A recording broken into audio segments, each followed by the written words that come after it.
I still remember the weight of that suitcase in my hand, the old brown leather one my husband bought me 40 years ago, back when we still believed love could carry us through anything.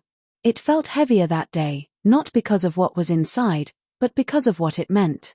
I was 73 years old, standing on a manicured lawn that I had once tended with my own tired hands, watching my clothes flutter in the October wind like forgotten prayers. My daughter-in-law Rachel stood on the porch, her arms crossed tight against her chest, her face twisted into something I didn't recognize, something cold and final. "You're worthless," she had screamed just moments before, her voice cutting through the afternoon like broken glass. "You contribute nothing to this house. Nothing. Get out." And just like that, the home my son David had promised would always be mine became a place I was no longer welcome. I didn't cry right away. I think I was too shocked, too numb. I just stood there, watching a silk blouse my husband had given me for our anniversary catch on a rose bush, the thorns holding it hostage. That blouse still had his scent somehow, even after all these years, Old Spice and coffee and the faint sweetness of the pipe tobacco he used to smoke on Sunday mornings. I wanted to reach for it, to save it from the thorns, but my legs wouldn't move. Rachel's words kept echoing in my head, bouncing around like they were looking for a place to settle, to make sense. Worthless. The word tasted bitter, like medicine you're forced to swallow. I had raised David in a 2-bedroom apartment after his father died, working double shifts at the diner, my feet swelling in those white shoes until I could barely walk. I had packed his lunches, stayed up helping him with homework, sold my mother's jewelry to pay for his college textbooks. And now, at the end of my life, I was worthless. David hadn't even been home when it happened. He was at work, closing some important deal Rachel had mentioned that morning over breakfast, the last breakfast I would eat in that house. She had been different lately, colder, more impatient. Little things set her off. I had forgotten to rinse a coffee cup properly. I had moved the television remote from its designated spot. I had asked, just once, if they might consider turning down the music late at night because my heart medication made it hard to sleep. Each time, her irritation grew sharper, more pointed. But I never imagined this. I never imagined that one day she would simply decide I was disposable, like an old appliance that had stopped working, and throw me out like garbage. I gathered what I could carry, just the suitcase and a small bag with my medications, my reading glasses, a photograph of my husband Robert holding baby David in his arms, both of them smiling like the world was full of nothing but promise. I didn't know where I was going. I had a sister 3 states away, but we hadn't spoken in years, not since a silly argument about our mother's china set. I had some money saved, not much, just what I had managed to tuck away from my social security checks. Enough for a motel maybe, for a few nights, while I figured things out. The shame burned in my chest like heartburn. I was 73 years old and homeless. How does that happen? How does a life that started with so much love end up here? I took the bus downtown, the suitcase bumping against my legs, my hands shaking so badly I could barely hold onto the rail. A young woman offered me her seat, and I thanked her, but I couldn't meet her eyes. I felt like everyone could see my humiliation, like it was written across my forehead in permanent ink. The motel I found was called the Starlight, though there was nothing star-like about it. The carpet was stained, the walls thin as paper, the bathroom mirror cracked down the middle so that my reflection looked split in two, which felt appropriate somehow. I sat on the edge of the bed and finally let myself cry. Not the gentle tears of sadness, but the hard, gasping sobs of someone whose heart is breaking in real time. I cried for the grandmother I thought I would be, the one baking cookies and reading stories and being cherished. I cried for my son, who had somehow become a man I didn't recognize, someone who could let his wife treat his mother like this. And I cried for myself, for the girl I used to be who never could have imagined this ending. That night, I called David. My hands were still shaking as I dialed, and when he answered, his voice was distant, distracted. "Mom, I'm in the middle of something," he said before I could even speak. I told him what Rachel had done, my voice breaking over every word. There was a long silence, and for a moment I thought maybe he would be angry on my behalf, maybe he would tell me to come home immediately and apologize for his wife's cruelty. But instead he sighed, that deep, exhausted sigh that said I was the problem, I was the burden. "Mom, Rachel said you've been difficult lately. She said you're always complaining, always making her feel like nothing she does is good enough. Maybe some space is good for everyone right now. Space. As if I had chosen this. As if I had packed my own bags and asked to be thrown out like trash. I hung up without saying goodbye because I didn't trust my voice not to shatter completely. The days that followed were the loneliest I had ever known. I stretched my money as far as it would go, eating crackers and canned soup, walking to the public library to pass the hours because it was warm and free and nobody looked at me with pity or judgment.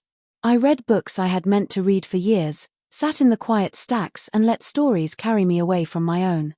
The librarian, a kind woman named Margaret with silver hair and gentle eyes, started recognizing me, started saving the newspaper for me each morning. She never asked why I was there every day, from opening to closing, but I think she knew. People who work with the public learn to recognize loneliness. It has a specific shape, a specific smell. One afternoon, about 2 weeks after Rachel had kicked me out, I was sitting in my usual corner of the library when I overheard Margaret talking to another woman about a literacy program they were trying to start. They needed volunteers, people to help adults learn to read. I listened without meaning to, and something inside me stirred, something I hadn't felt in a long time. Purpose, maybe. Or just the smallest flicker of hope. I approached Margaret after the other woman left, my heart hammering, and asked if they might need someone like me. Someone old, I said, trying to make a joke of it. Margaret smiled, really smiled, like I had just offered her something precious. We need someone who cares, she said. Age has nothing to do with it. I started volunteering 3 days a week, working with adults who had slipped through the cracks of the education system, who carried shame about their illiteracy like a stone around their necks. I understood shame now in a way I never had before. I understood what it felt like to be invisible, to be dismissed, to be told you had no value. And maybe that's why I was good at it, not because I was a trained teacher, but because I saw them, really saw them, and they saw me back. There was Miguel, who at 52 was learning to read so he could help his grandson with homework. There was Denise, who wanted to fill out job applications without having to ask for help. There was James, a veteran with kind eyes who just wanted to read the letters his late wife had written him during the war. We sat together in that library, stumbling over words, celebrating small victories, building something that felt like family.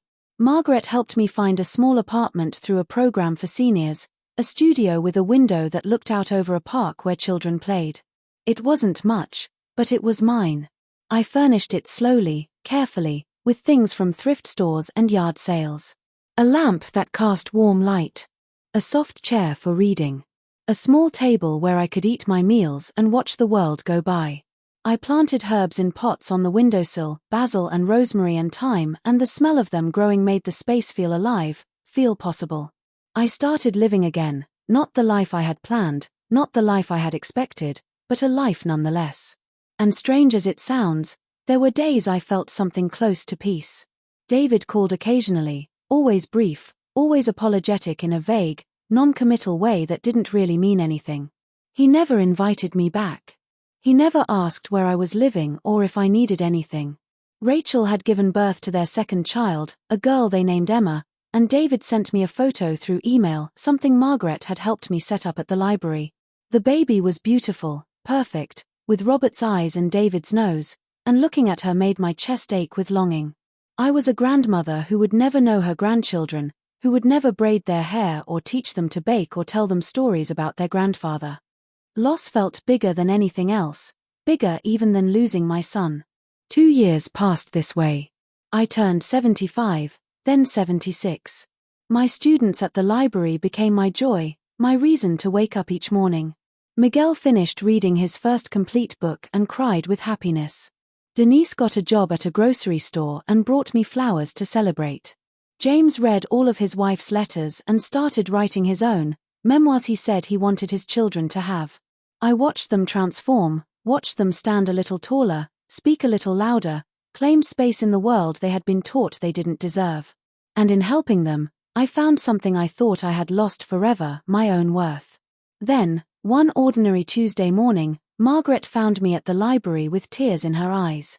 She was holding her phone, her hands trembling, and for a moment I thought something terrible had happened to her. But she sat down beside me and took my hand, and her voice was soft when she spoke. "Dorothy," she said, "I just got a call from the state education department. Our literacy program has been recognized nationally. They want to feature it, to use it as a model for other libraries. And they want to honor you specifically for your work with adult learners. They're calling you a pioneer."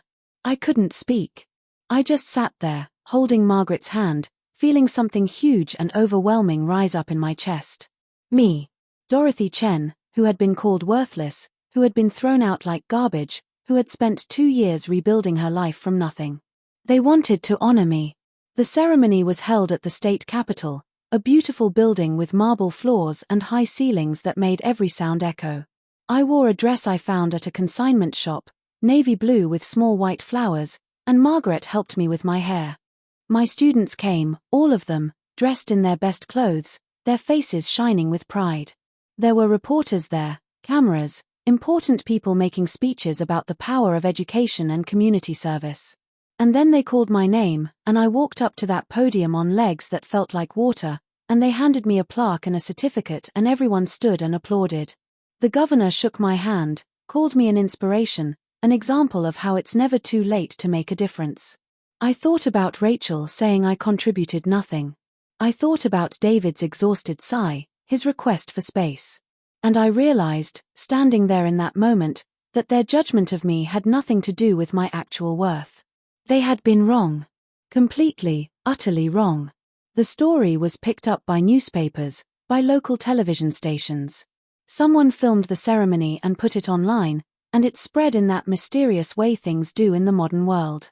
Strangers sent me messages of congratulations, shared their own stories of starting over late in life, of finding purpose after loss. And 3 days after the ceremony, my phone rang with a number I didn't recognize. I almost didn't answer, but something made me pick up. It was David. His voice sounded strange, tight and uncomfortable. "Mom," he said, "I saw the news. I saw what you've been doing." I had no idea. There was a long pause, and I waited, my heart beating hard against my ribs. "Rachel wants you to come over for dinner," he continued. "She wants to apologize. We both do. We want you to meet Emma properly, to be part of the family again." I stood at my window, looking out at the park where children were playing, at the herbs growing on my sill, at the life I had built from ruins. And I thought about the girl I had been, the woman I had become, the grandmother I would never be allowed to be on my own terms. I thought about worthless, about how that word had nearly destroyed me, and how I had proven it wrong not through anger or revenge but simply by continuing to exist, by continuing to matter. "David," I said finally, my voice steady and clear, "I appreciate the invitation. But I need you to understand something. 2 years ago, when I needed you most, you chose Rachel's comfort over my dignity. You let me be thrown away like I meant nothing. And I survived that. I built a new life. I found my worth, not because you or Rachel finally recognized it, but because I claimed it for myself." He started to speak, to make excuses, but I continued. "I will meet Emma," I said. "I will be a grandmother to your children if you allow me that gift. But it will be on my terms now, not Rachel's. I will never again accept being treated as though my existence is a burden, as though my love is worthless. I've learned that I deserve better than that. We all do." There was silence on the other end, and then, quietly, David said, "You're right. I'm sorry, Mom. I'm so sorry." And maybe he meant it, or maybe he was just embarrassed by how the public recognition had made his abandonment look. I honestly didn't know, and in that moment, I realized I didn't need to know. My worth wasn't dependent on his validation anymore. I told him I would think about dinner, that I would call him back. And then I hung up and stood there in my small apartment, in the life I had made, surrounded by the love I had cultivated, and I understood something profound. Being thrown away had been the worst thing that ever happened to me, and also, in a strange way, the best. Because in losing everything I thought I needed, I had found the one thing I had been missing my whole life, myself. The woman who could stand on her own. The woman who could matter without permission. The woman who knew, bone deep and certain, that she was enough. I watered my herbs and watched the sun set over the park, and for the first time in my 76 years, I felt completely, entirely free.